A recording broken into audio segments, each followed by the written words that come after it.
Sénateur, no. En débat. Thank you, Madam Speakers. Honorable Senators, I would like to join the debate on Bill C-45. Throughout our tenure in the Senate, we have the privilege of reviewing several momentous government bills. The opportunity to add our voices on legislation that proposes a major shift in Canadian public policy, such as the Cannabis Act, is the hallmark of this great chamber. And I'm very honored for this honor. Let me start by thanking our colleague, Senator Dean, who, as a sponsor of Bill C-45, promoted and encouraged an informed and inclusive review of a popular government initiative. Comme plusieurs de mes collègues qui ont parlé avant moi, like several of my colleagues, I've been considering this question ever since the last federal elections.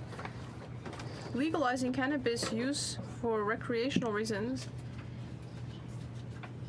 is now something that this chamber must urgently consider, and the government is exerting considerable pressure on our chamber.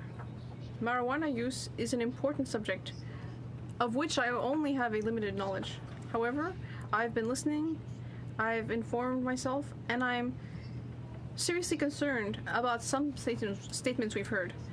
Today, I would like to express the doubts that I have regarding the intention of this legislative measure, and also my significant concerns regarding the effect that this will have on youth and their health, repercussions on our schools, and the cultural perspective of our communities regarding this paradigm shift.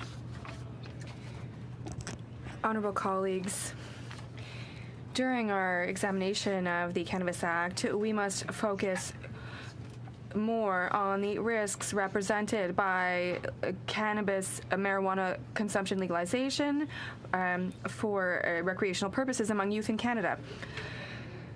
The legalization of marijuana has contributed to propagating the myth among youth that this substance is not harmful. The normalization of marijuana and its effect on young Canadians and the development of their brains is on the brink of becoming very obvious. At this stage, the potential risks are very high because adolescents do not know the true effects of this drug. Research demonstrates that the average teenager naively thinks that marijuana can cure cancer, that it is less harmful than cigarettes, that it can strengthen the immune system, and that it is harmless and does not create addictions. This normalization and marijuana use levels are concerning, mainly because the brains of those under the age of 25 are very sensitive. It is essential for us to understand this because regular consumption of marijuana will have harmful permanent impacts on brain development, and in particular on the socio-emotive development of members of this age group. According to the Canadian Psychology Association, high chronic cannabis use weakens the learning of oral language, memory, and attention. In some cases, the effects do not dissipate after cannabis is no longer used. A variety of studies show how regular marijuana or intensive marijuana use in adolescence is tied to lower school outcomes, lower income, suicidal tendencies, increased dependency on social assistance and employment insurance, as well as less satisfying relationships and life. According to neuroscientists, high exposure to THC can cause temporary symptoms associated with schizophrenia, like paranoia, cognitive deficiency, and even psychotic crises. This research reminds us that marijuana is the drug most often used by adolescents, more even than tobacco. The government is proposing to restrict young people's access to marijuana and prohibit persons between the age of 12 and 17 from possessing or distributing more than 5 grams of cannabis under the Youth Criminal Justice Act. The question remains, How will this measure affect our youth? According to U.S. National Library of Medicine, the typical joint weight about 0.4 grams. Let's say we round the number to 0.5 grams. That would allow a minor to turn his or her legally possessed quantity of 5 grams into a total of 10 joints of any given day. I am surrounding that amount into individual joints to demonstrate how this prohibited limit is more than enough for any minor, someone between the age of 12 and 17, to consume enough marijuana on a daily basis to develop an acute cannabis problem. Honorable Senators, I'm using this imagery to demonstrate that addiction is a stronger possibility for youth under these legislations. Overall, approximately 9% of users become addicted to marijuana, and about 17% of those who start during adolescence become addicted.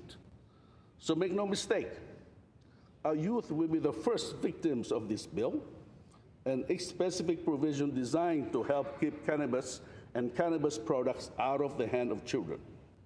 I am concerned that the debate of these legislations seem to give tacit approval to the idea that marijuana is not addictive. As a consequence, young people's perception of risk remains low.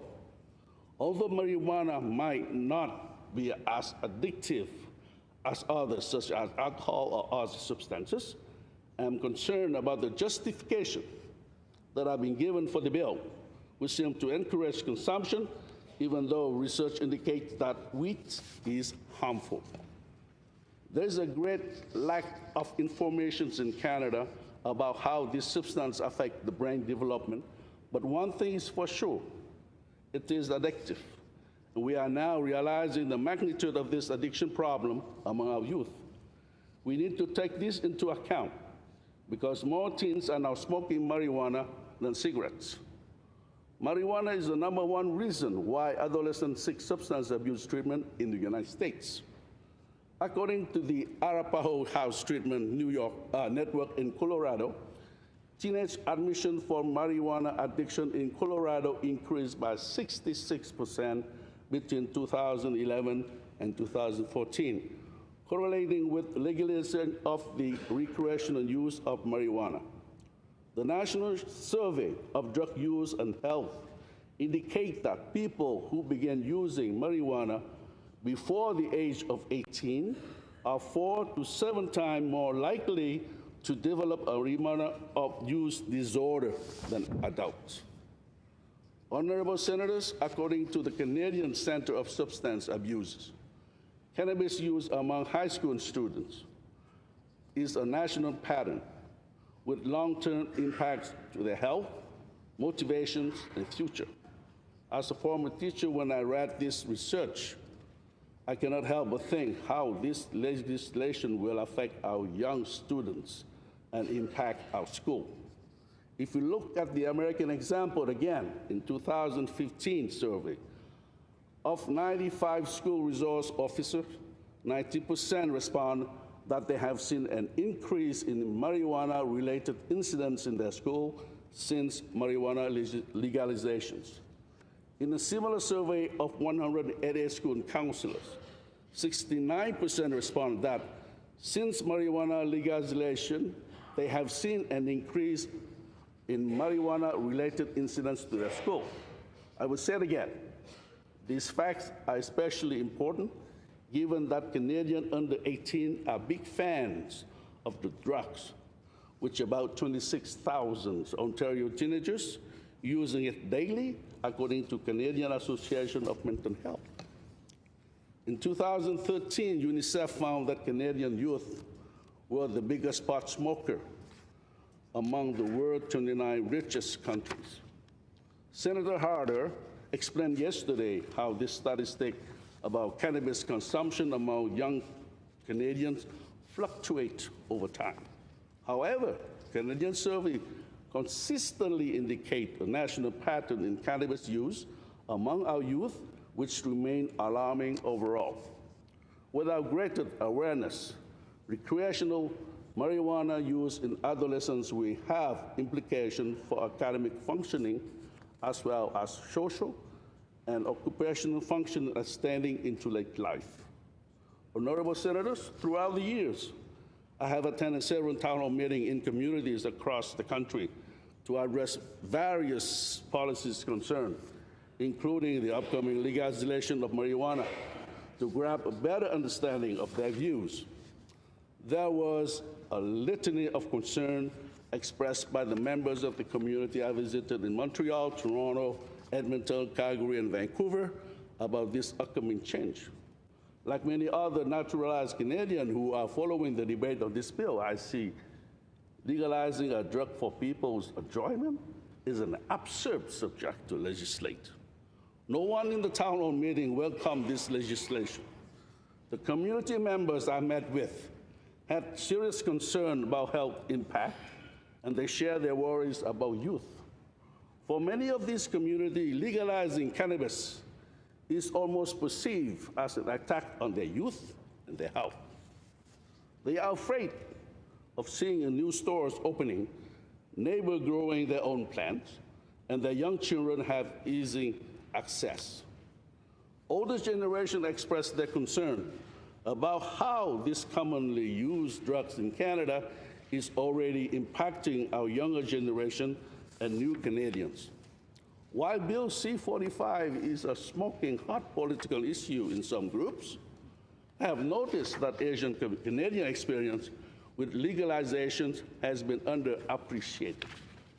Much more awareness is needed in this community because substance abuse problems have been largely minimized or denied because of the stereotype of Asian Canadian as model community.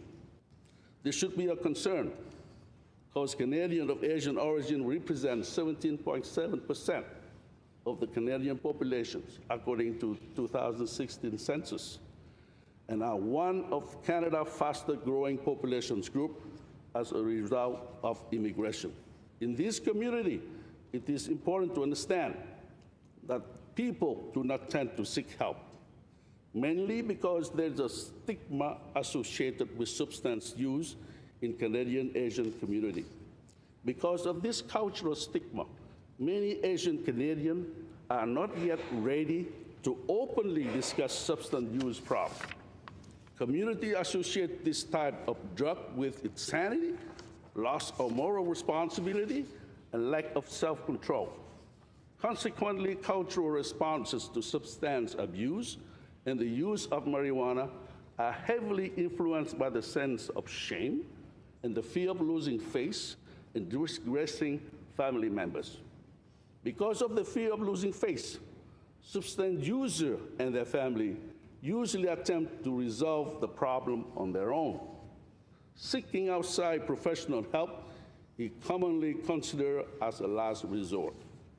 Currently, the availability of culturally appropriate and a sensitive continuum of care for substance abuse treatment for Asian Canadian populations is simply lacking, perhaps with the exception of a few major metropolitan cities. Honorable Senators, I believe that we are entitled, we are entitled to our own opinion, but not our own facts. There is no denying that health risks that legalizing marijuana will pose for our youth and our school system. The government promised $36.4 million over 5 years for public awareness. Yet we know that the value of the legal cannabis market is back about $22.6 billion. We should not pinch pennies when it comes to mitigating the impact that legalization will have on our youth, and the current approach sends a dangerous message to our community.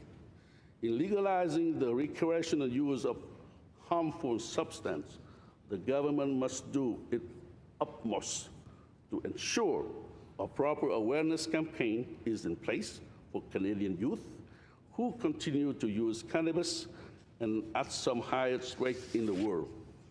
Under this version, I cannot support this bill.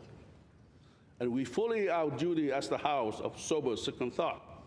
I hope the designated standing committees will examine the impact of these current legislations will have on our well-being of our youth and consider the contextual barriers for ethno-cultural populations.